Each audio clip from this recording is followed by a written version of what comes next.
ബ്ലാക്കിൽ silver line വരുന്ന നമുക്കൊരു അടിപൊളി കളർ കുഞ്ഞുങ്ങളാണ് കേട്ടോ.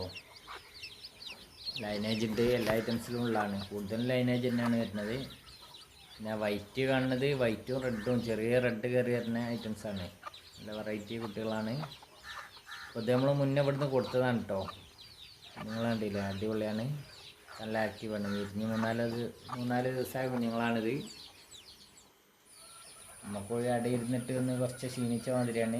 ആൾക്ക് കുഴപ്പമൊന്നുമില്ല. കാരണം എന്താ വെച്ചാൽ ചില കോഴികൾ വളരെ ഭംഗിയുള്ള കോഴിയാവും, പക്ഷെ അട ഇരിക്കുന്ന സമയത്ത് ഒരു നിലക്ക് എണീക്കില്ല. ഫുഡ് കഴിക്കാൻ വരെ വളരെ കുറഞ്ഞ സമയം എണീക്കുള്ളൂ.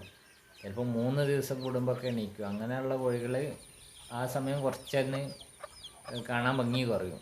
പിന്നെ നമ്മൾ വിരിഞ്ഞ് കഴിഞ്ഞാൽ കുഞ്ഞുങ്ങൾക്ക് സ്റ്റാർട്ടർ കൊടുക്കുമ്പോൾ നമ്മളിവിടെ പൊതുവേ സ്റ്റാർട്ടർ തന്നെയാണ് നമുക്ക് കോഴിക്കും കൊടുക്കുക. അപ്പോൾ നല്ല ഭംഗിയായിട്ട് വരും. ഏകദേശം 1 മാസം ആകുമ്പോഴത്തേന് നല്ല ഉഷാറാവും കോഴികൾ, നല്ല ഭംഗിയുണ്ടാവും കാണാൻ. കോഴിക്ക് കുഴപ്പമൊന്നുമില്ല, അടിപൊളി തന്നെയാണ്. കണ്ടില്ലേ, ഇത് നമ്മൾ മുന്നേ കൊടുത്തതാണ് കേട്ടോ. അപ്പോൾ അതുപോലെയുള്ള ഓരോ സെറ്റുകളാണ് നമ്മൾ കൊടുക്കുന്നത് കേട്ടോ.